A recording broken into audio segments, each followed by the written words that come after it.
prevalencia, factores de riesgo y evolución.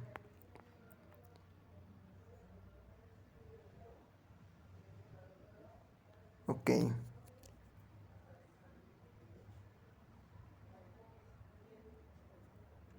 Composición y organización del hueso. El sistema esquelético tiene dos funciones principales en el organismo: servir de soporte y protección de los diferentes órganos, regular la homeostasis mineral, al ser reservorio iónico fundamental, calcio, fósforo, magnesio. En el hueso, además del componente celular en el que se destacan los osteoblastos y sus progenitores mesenquimales, los osteoclastos.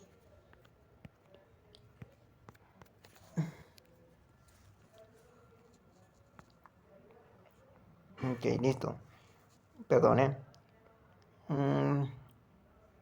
perdí. Los osteoclastos son células multinucleadas derivadas de las células hematopoyéticas pluripotenciales y las células endoteliales y vasculares que los irrigan.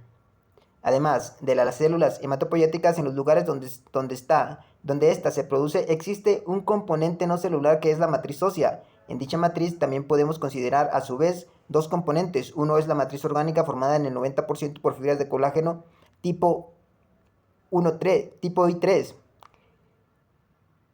que se agrupan para formar el tejido osteoide, junto a otras proteínas reguladoras como la osteocalcina, la osteopontina y la osteonectina, cuya función no es del todo conocida. El otro es la matriz inorgánica, representada por cristales de calcio y fósforo conocidos como hidroxiapatita. Estos cristales se depositan sobre la matriz orgánica, confiriendo a la estructura global la dureza típica del hueso. En la osteoporosis, la masa ósea por unidad de volumen disminuye, pero la relación entre ambas fases orgánica y mineral se mantiene. Esta relación puede alterarse en enfermedades metabólicas óseas, como es el caso de la osteomalacia, donde el osteoide está aumentado pero con una mineralización insuficiente. El hueso es un tejido dinámico que está en continua formación y destrucción durante toda la vida. A este proceso se denomina remodelado óseo, y en él intervienen, además de los osteoblastos y los osteoclastos, numerosas moléculas como hormonas y factores locales. Anualmente se renueva aproximadamente el 10% del esqueleto óseo. El remodelado óseo se lleva a cabo a través de unas células especializadas llamadas unidades de remodelado óseo. Están constituidas por un grupo de osteoclastos que van reabsorbiendo un pequeño número de huesos de 0.025 milímetros a la sexta potencia, y a continuación actúa un grupo de osteoblastos para crear nueva matriz ósea que desea ser mineralizada.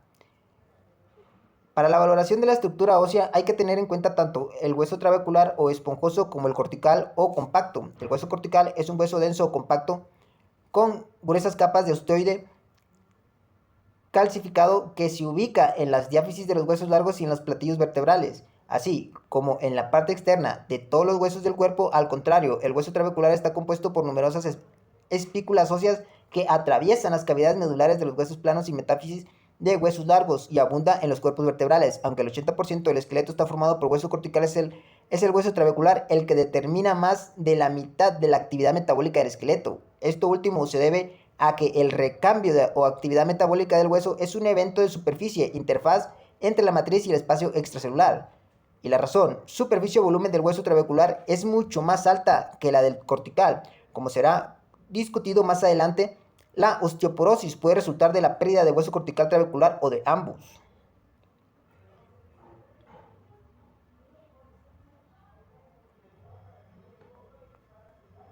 El hueso trabecular se remodela a mayor velocidad que el hueso cortical, y es la principal diana de las herramientas terapéuticas actuales para el tratamiento de la osteopenia y la osteoporosis. El adelgazamiento cortical y el aumento de la porosidad cortical son importantes factores en la valoración de la osteoporosis, considerando la relación entre hueso cortical y trabecular en diversas regiones óseas de interés para el estudio de la osteoporosis. Podemos indicar que el cuerpo vertebral es principalmente trabecular. Más del 90% de la región intertrocantérica de fémur proximal tiene un componente equivalente entre ambos tipos óseos.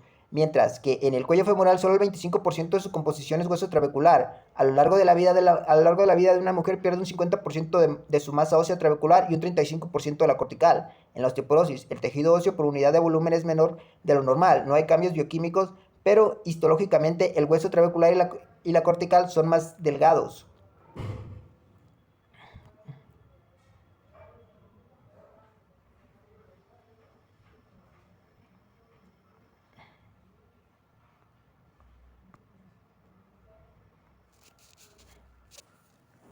Bajo el densitometría ósea, concepto, bajo el término densitometría ósea DO, se engloban todas aquellas pruebas diagnósticas no invasivas que miden la masa ósea en distintas partes del cuerpo mediante técnicas ionizantes o no ionizantes. La técnica invasiva de referencia que constituye el patrón de oro o gold standard para la evaluación de la masa ósea es la biopsia, pero tiene sus limitaciones y al ser un método restringido, cruento, lento y costoso, está prácticamente relegado a estudios de investigación. Antecedentes de la densitometría ósea. El empleo generalizado de la densitometría clínica es relativamente reciente, pero la técnica fue inicialmente descrita hace más de 100 años en el campo de la radiología dental para cuantificar la densidad ósea de la mandíbula. Los métodos de cuantificación de masa ósea que se han impuesto son directos. El más común, pero impreciso, es la lectura cualitativa de una placa radiológica. La radiología ha sido y es la herramienta más utilizada para el diagnóstico de la osteoporosis. En la década de los 60, Cameron y Sorenson sentaron las bases del desarrollo de técnicas cuantitativas de determinación de masa ósea con la absorciometría fotónica simple SPA, que permite la valoración del hueso periférico. El progreso tecnológico ha permitido el desarrollo de instrumentos capaces de cuantificar la masa ósea en diferentes áreas esqueléticas con mayor precisión y exactitud. A continuación, un resumen principal de las técnicas de evaluación de la densidad ósea. Principales técnicas morfométricas, óseas, cualitativas y cuantitativas basadas en radiología simple. La radiología simple no puede ser utilizada como prueba inicial para valorar la densidad ósea, ya que solo visualiza la desmineralización cuando existe una pérdida del 40% o más de densidad ósea. Sin embargo, la radiología simple sirve para valorar cualitativa y cuantitativamente la morfometría ósea. Los principales hallazgos son aumento de la radiolucencia por resorción y adelgazamiento de las trabéculas, y el adelgazamiento de la cortical por resorción ósea en la cortical, alteración del patrón trabecular y fracturas o deformidades. Hay 4 grados de alteración del 1 al 4 en relación a que el patrón trabecular va haciéndose más pronunciado con pérdida de la trabeculación horizontal y disminución del grosor de la cortical. Gennant y colaboradores desarrollaron un sistema semicuantitativo para medir el grado de fracturas vertebrales basado en 4 categorías: grado 0, no fractura; grado 1, del 20 al 25% de reducción de la altura vertebral en comparación con la vértebra normal; grado 2, un 25 a 40% de reducción de la altura; del grado 3, menor al 40% de reducción de la altura. El Zinc Index es otra técnica morfométrica cualitativa basada asimismo en el patrón trabecular, para esta vez en relación al fémur proximal. Hay 6 grados de clasificación. Hay estudios que demuestran que valores de 3 o menos se asocian con la presencia de fracturas de cadera, columna o muñeca. Sin embargo, ambas técnicas cualitativas morfométricas son altamente subjetivas. Existen otras técnicas cuantitativas morfométricas como la que mide el grosor del calcar femoral. El calcar femoral es la banda de hueso cortical situada inmediatamente por debajo del trocánter menor en el fémur proximal. En sujetos normales, dicha banda es mayor a 5 milímetros. En los casos de fractura femoral, es generalmente menos de 5 milímetros de grosor. El índice o score de osteoporosis radiológica combina aspectos tanto cuantitativos como cualitativos morfométricos. El índice de 88 o menos indica osteoporosis periférica. Un índice de 80 o menos de biconcavidad indica osteoporosis espinal, y una combinación de ambos índices periféricos e índice de biconcavidad espinal de 168 menos sugiere osteoporosis radiológica. Todas estas técnicas son altamente subjetivas. De ahí que se desarrollan otras técnicas con mayor precisión y fiabilidad para evaluar la masa y densidad óseas. Técnicas densitométricas. Entre las técnicas ionizantes se encuentran las que utilizan rayos gamma, como la densitometría fotónica simple SPA, la densitometría fotónica dual DPA, el análisis de activación de neutrones NAA y el recuento de radiaciones Compton CS. Las dos últimas se encuentran en fase experimental. Los rayos X son las radiaciones ionizantes que usan la radiogrametría. Hoy obsoleta, la densitometría radiológica simple SXA, la densitometría radiológica dual DEXA y la tomografía computarizada cuantitativa. Otras técnicas que no usan radiaciones ionizantes son los ultrasonidos y la resonancia magnética, incluyendo la tomografía por resonancia magnética MRT y la RM cuantitativa QMR. A principios de la década de los 60 se introdujo la densitometría o absorciometría fotónica simple SPA, descrita en Science en 1963 por Cameron Sorenson. Esta técnica se basa en los rayos gamma monoenergéticos de baja energía generados a partir de una fuente isotrópica, generalmente el yodo 125-27.3 kV o el americio 241-59.6 kV. El uso de los SPA queda limitado a localizaciones periféricas o perpendiculares radio o calcáneo, ya que es necesaria una homogeneidad en el grosor y densidad de los tejidos blandos.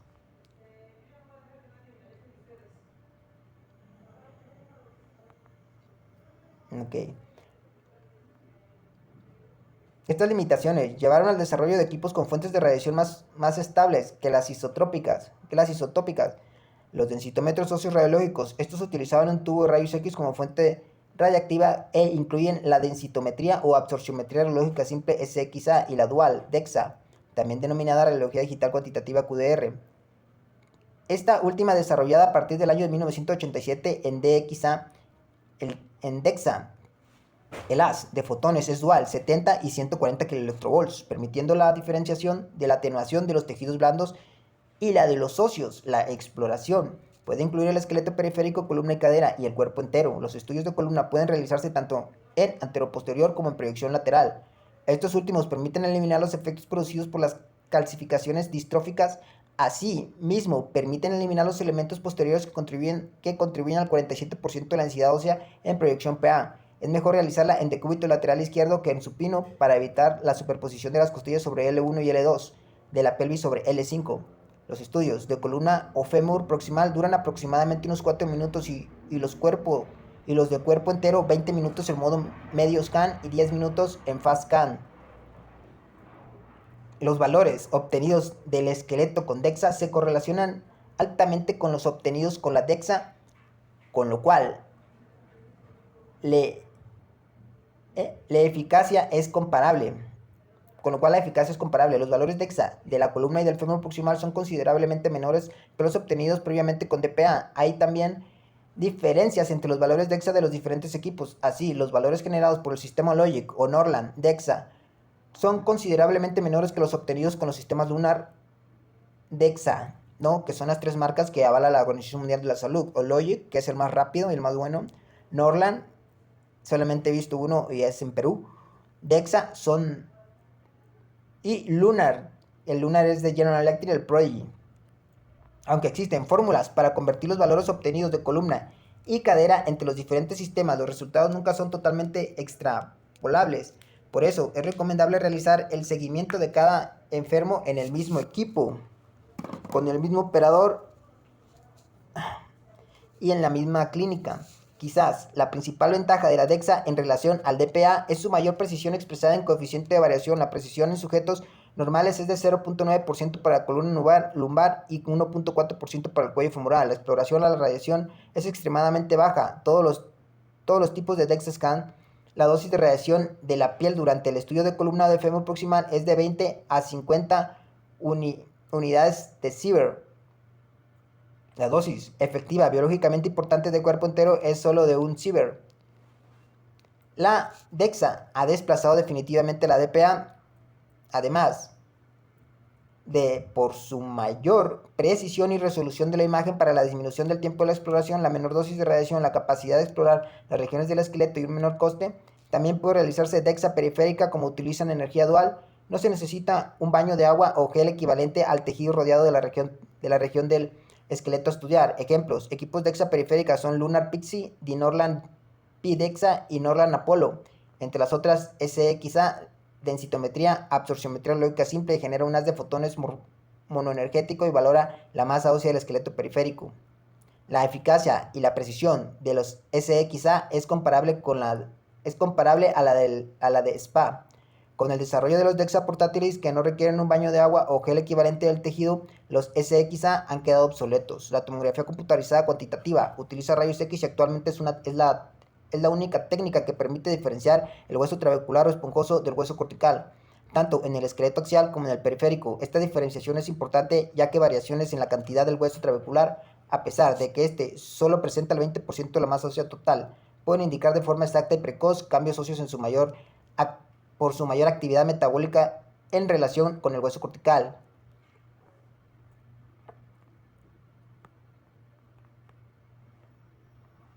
Ok, vamos a ver.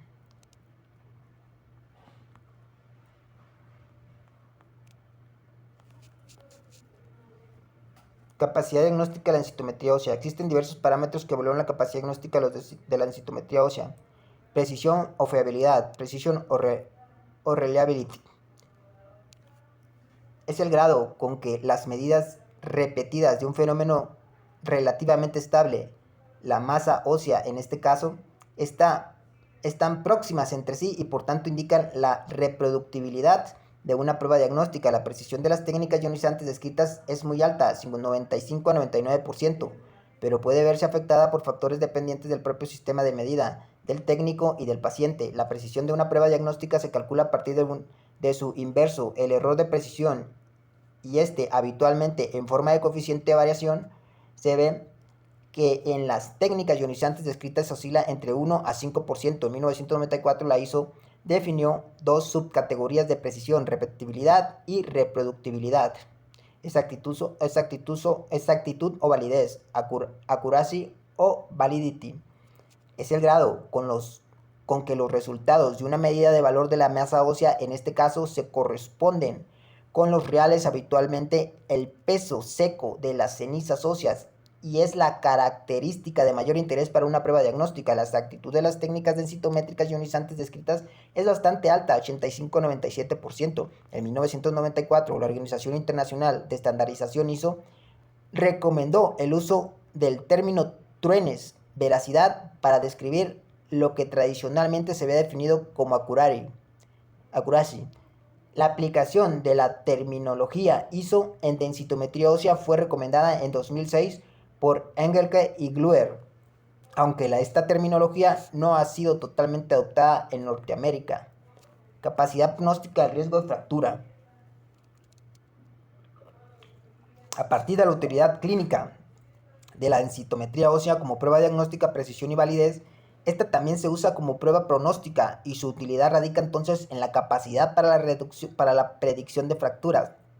A pesar de que una baja masa ósea se ha asociado a un mayor riesgo de fracturas, la densidad ósea tiene poca capacidad para discriminar en personas que no tienen un riesgo alto de fractura entre quien se fractura finalmente y quien no.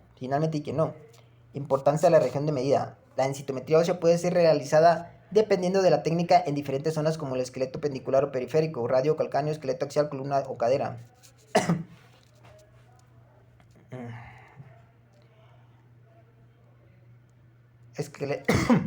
Se estudian las zonas con mayor incidencia de fracturas osteoporóticas: columna lumbar, fémur proximal o cadera, cuello trocante, región trocanteria y triángulo de Ward. Y en menor grado el antebrazo distal. El triángulo de Ward es una región que se corresponde con la intersección de tres grupos de trabéculas óseas en el cuello femoral y que, descrita por primera vez por F.O. Ward, en el caso de la columna, la precisión de la densitometría ósea en proyección lateral de cúbito lateral izquierdo es superior a la proyección anteroposterior, donde existen artefactos debidos a la calcificación aórtica, esclerosis facetaria y cambios degenerativos en la columna. La densitometría ósea se suele realizar de L2 a L4 en decúbito lateral izquierdo para evitar superposición de las costillas sobre L1 y de la pelvis sobre L5. La superposición de dichas estructuras es menor en decúbito lateral izquierdo que en decúbito supino. Las coordenadas del área de medida permiten repetir la exploración de una determinada área y son especialmente útiles en los estudios de seguimiento. A la hora de la interpretación de los resultados densitométricos hay que tener en consideración una serie de características particulares de cada región que pueden influir en el valor final de la prueba. Así, la columna lumbar AP es comúnmente afectada por la calcificación distrófica en adultos mayores, aumentando los valores de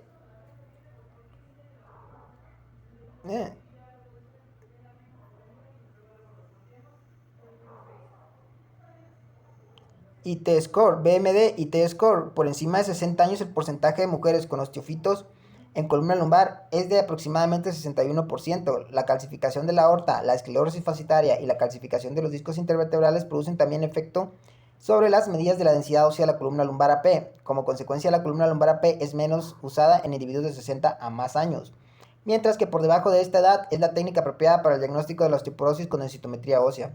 El fémur proximal, la cadera y el cuello femoral son otros sitios utilizados frecuentemente. El fémur proximal es menos afectado por los cambios distróficos de la columna lumbar en AP, pero no está exento de otros artefactos. Asimismo, la artrosis severa de cadera puede afectar a la densidad ósea del fémur proximal. En artrosis unilaterales el fémur no afectado es el elegido para la densitometría. Si no es posible, la región trochanteriana se convierte en la región preferible para el estudio. La esclerosis también influye en los valores de densidad ósea. En un estudio de Hans et al.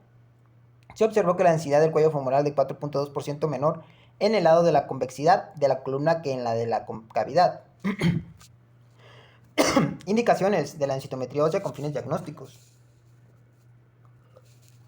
Existen diversas